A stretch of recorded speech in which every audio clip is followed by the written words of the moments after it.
Good morning, rock stars, and welcome back to day 8 of the 12 days of FMQ FAQ. My name is Holly Ann Knight of String and Story, and it is my job to guide you to quilt with confidence. I'm so excited to be back today for part 2 of 3 as we're discussing tension and free motion quilting. But before I get into that, I have just a couple of reminders for you as we're all getting on and getting settled. So first of all, if you're here with me live or watching on the replay, do say hello in the chat or in the comments. I would be absolutely delighted to get to see you and get to greet you. Good morning, Karen. Thrilled that you are here. Second of all, I have some reminders from the caption of this video. First of all, you will find a little blurb about today's lesson, followed by a read more link. That'll take you over to my blog where you can read additional information, look at different pictures, and watch some bonus videos all about tension. Then underneath that, you're going to see a very special invitation. 1 week from today, we are kicking off the Quilting Plan Challenge. It's one of my favorite events that I host a couple of times a year, and it's totally free right here on YouTube, but I have a very cool workbook that I would like to send you. So I have a registration link there for you so that you can jump in, get your email on the list, get those updates, get the workbook, and then join me next week as we talk all about how the heck we actually can quilt our quilts. How do you decide what motifs to quilt where and know with confidence before you ever start stitching that you're going to love how your quilt will turn out. I want to remove as many of those fear factors as possible.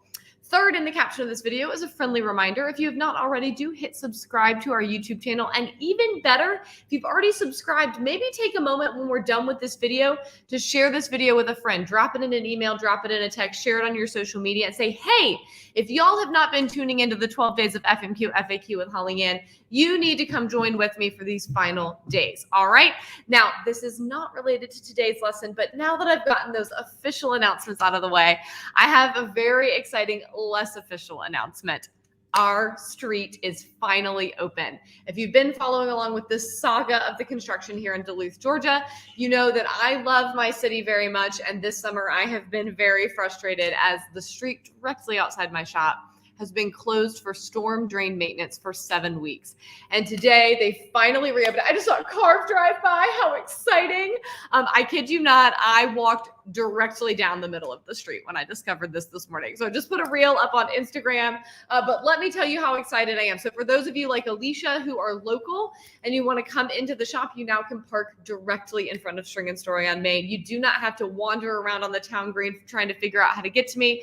You do not have to walk upstairs in the heat. You can park right out front and stroll in my front door. Huzzah! All right. Now, with that very exciting news out of the way, let's actually dive into today's lesson. So we talked yesterday about why tension matters and the basics of how tension works. And today and tomorrow, we are going to talk about troubleshooting. What do we do when tension goes wrong? Now, the most common way that tension goes wrong, well, I was going to show you an example, but it's not handy. Well, the most common way that tension goes wrong is with eyelashing on the back. And we're going to talk about that tomorrow. Today, I actually want to start with an issue with the top thread being too tight most often, but basically resulting in the top thread breaking when you're going to quilt with free motion quilting. All right. Now, this is, like I mentioned, a little bit less common than the eyelashing issue that we sometimes get on the back, but it's one that's talked about even less. And so I think it is more frustrating. All right. Now, top thread breaks. So you're stitching along, and all of a sudden, there's no top thread. It's frayed off or it's snapped and it's, up in the hook of your machine. And you're like, what on earth has happened? There's a few things that could have happened. So we're going to talk through all of those, and then we're going to talk about if it's tension related, how we fix it. Okay. So your top thread can break if your machine is threaded incorrectly, right? So you haven't quite gotten everything clicked all up in there and something has gone awry and that thread has snagged somewhere in your machine.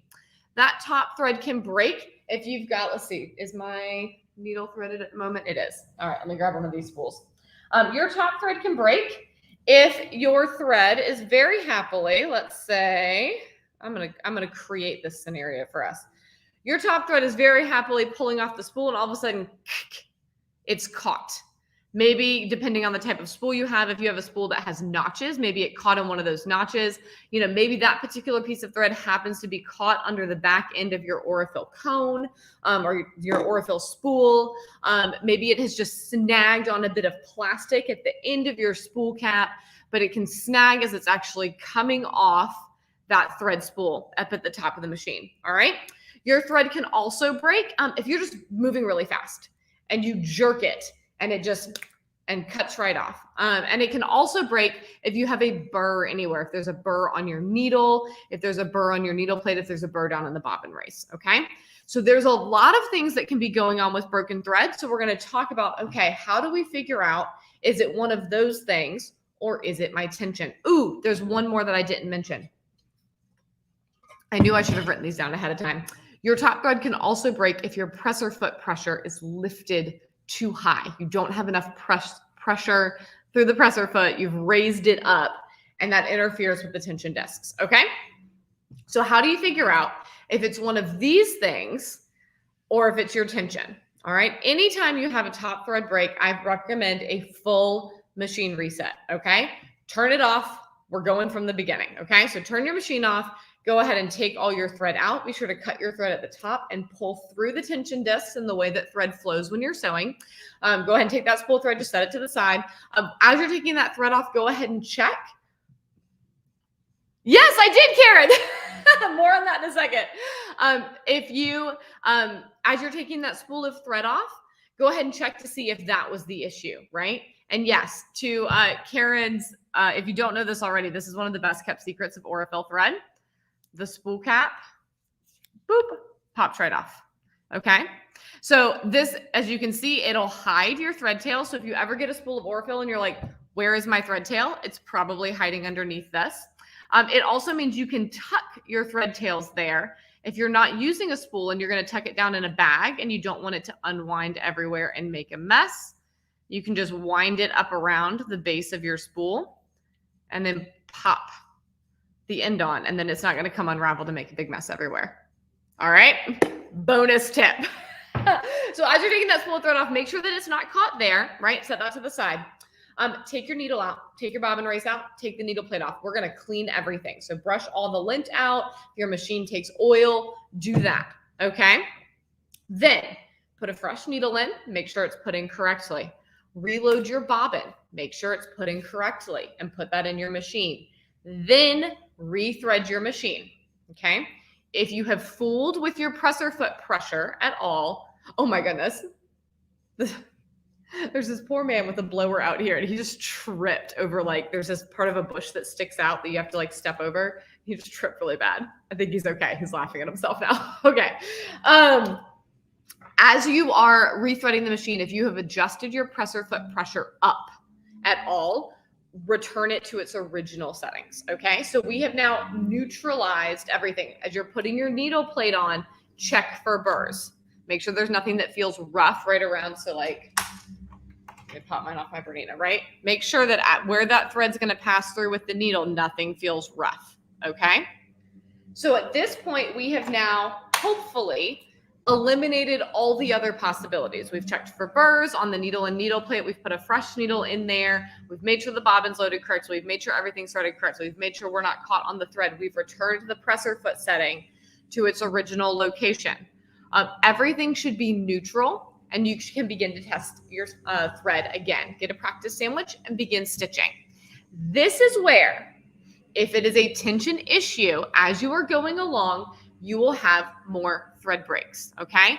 But now we have one more decision tree, right? We made one decision tree. Is it something with the machine? We've eliminated a bunch of those things, right? One more decision tree. Is it your top tension is too tight, or is it that you're moving kind of herky-jerky and you've yanked your thread, okay? I see this most commonly with brand new free motion quilters. Remember we talked a couple days ago about how your stitch length will get more even with practice. If you are a brand new free motion quilter and you're still kind of finding that rhythm, it can be easy to move suddenly and break that thread, okay? It can also happen if you're working on a really large quilt and there's just a lot going on and you feel like you're doing a lot of rustling, okay? So to take a moment of self-reflection, could this be me? It's not a bad thing. It just means you need to be more mindful to move a little bit more slowly and a little bit more gently, okay? The gentleness being the key factor there. And know that this will resolve in time. And if it's happening a lot because you're kind of all over the place, I would take a step back from whatever project you were trying to quilt and do some practice sandwiches. Get whatever motif you're working on your quilt that this is causing a problem. Do that on a practice sandwich until you can relax and move more smoothly. All right. It's a normal part of the learning process. It's nothing to be worried about, but I don't want you to become frustrated with free motion quilting or with your project because you're still learning. Okay.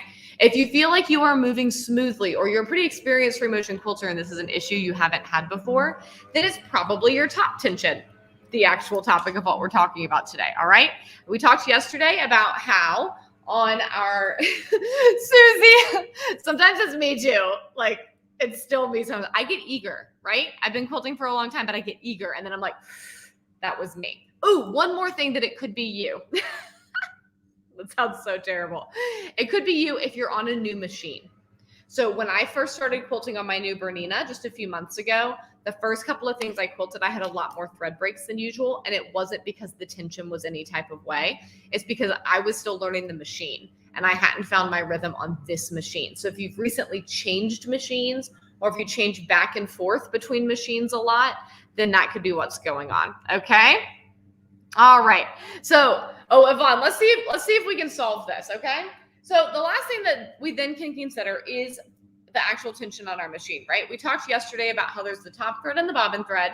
And on most domestic sewing machines, right, anything where you've got either a bobbin race that's something like this, where you're just setting it down in and threading it through, there's no adjustments you need to be making on this. Or if you just have a drop-in bobbin, right? It's not a metal bobbin casing like what you get on a long arm, then we're not going to be fooling with our bobbin tension. All right. We're only going to be messing with the top tension. And it could be that that top tension is simply too tight. All right. It's common for us to tighten it way up because we're wanting to make sure that those bottom stitches are looking really good. And sometimes we get a little eager beaver about it. The frustrating thing is that this can be a really subtle adjustment. Okay. This is one of the things I really like about 50 weight thread in particular. I talk all the time about how I'm obsessed with Orifil 50 weight.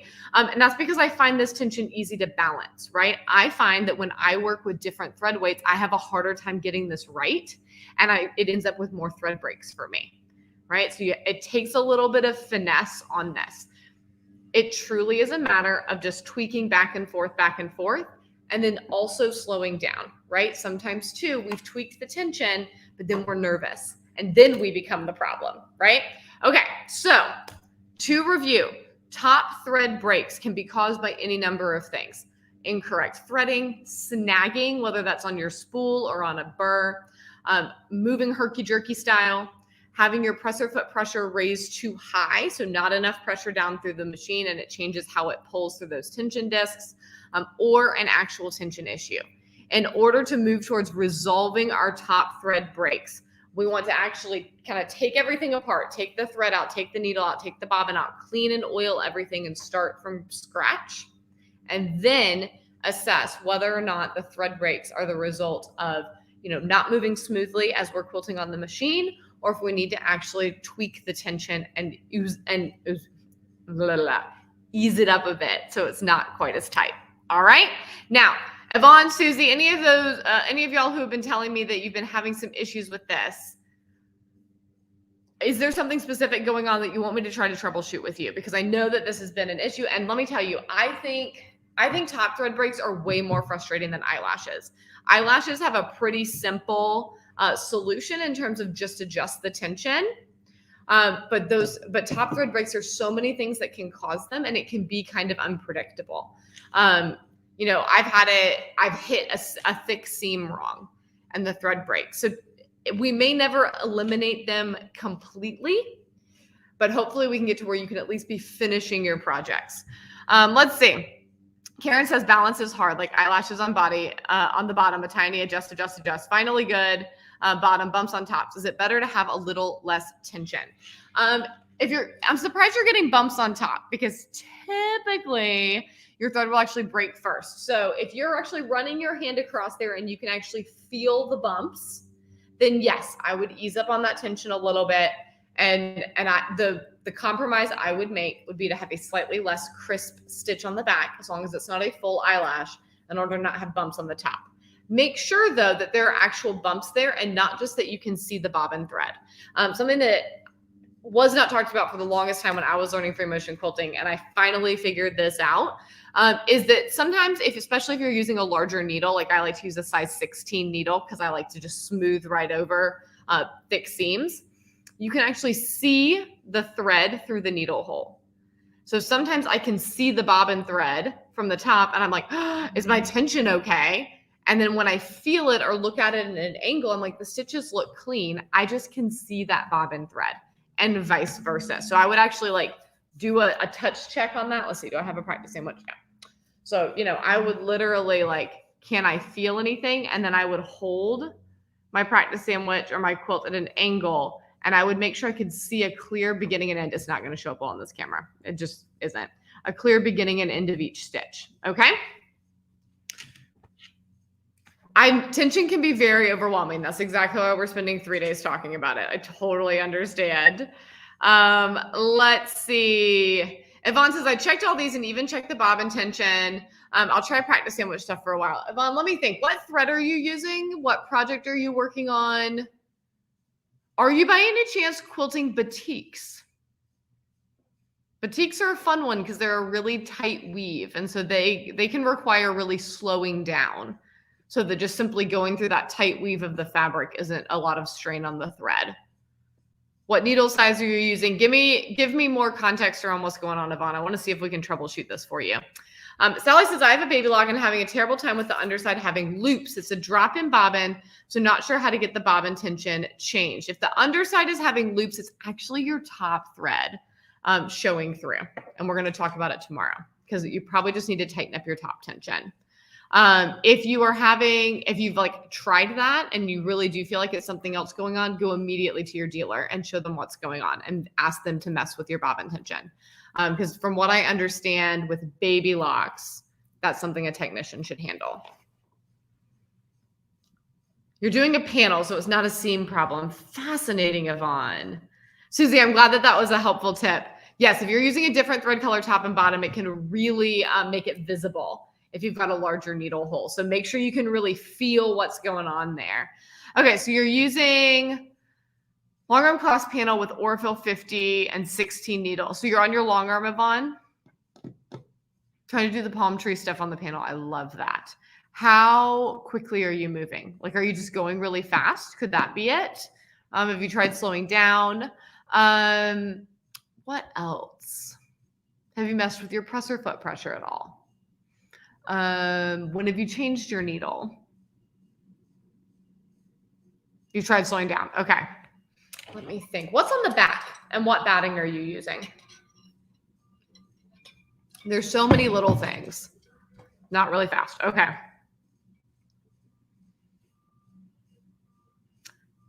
Remind me what long arm you have, Yvonne. Something that's worth thinking about with the long arms is, I wish I had a picture of y'all. I've arrived at my limit of not having a long arm in the shop. That is something I need to solve immediately. On the side of your long arm, right? Thread comes off the spool up through the hook. And then usually there's like that little, it looks like a little metal ladder that has 3 holes in it. Wrap, wrap, wrap, right? And then you go behind a bar, down around the tension disc, up. Baby lock region. Let me look at it.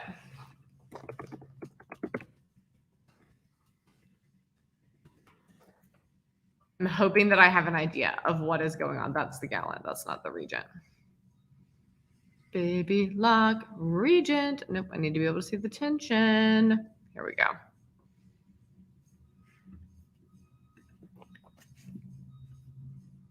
Please let me zoom in enough to usefully see this. Okay. So it looks like you've got that kind of metal bar on the side. Yvonne, that has 2. Okay. So you tried only 2 loops. Truly try one. Like go all the way down to just one. Just like pass it through instead of doing any wrapping. I've had to fool around with this a lot on my Moxie. My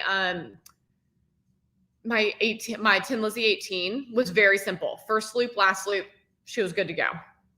My Moxie can be a lot more particular, and adding that little bit of extra tension up there can be a whole thing. The other thing that can be a whole thing on my Moxie, and I don't know if this is a deal with the baby locks, is when I'm moving the machine, like when I've raised my needle up because I'm done stitching and I'm moving my machine away, I have to create slack over on the side of the machine before I can wheel it to the side or it'll pop because there's just still so much tension over there. So yeah, try that and see if that begins to make a difference. As long as you're not getting eyelashes on the back, you can continue to loosen that tension disc on the side, even though it may feel crazy, right? As long as the back is looking good, you're good to go.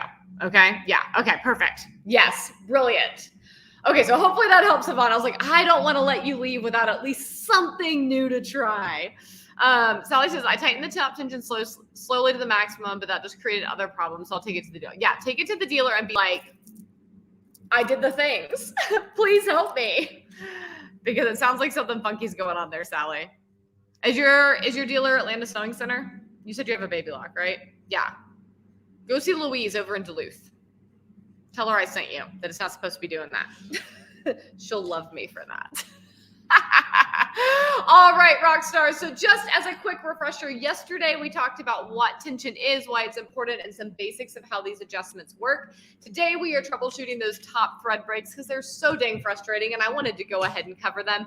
Tomorrow we're going to talk about what happens if you're having eyelashes or floating on the back of your quilt and how we can tighten up our tension to make that more beautiful. All right.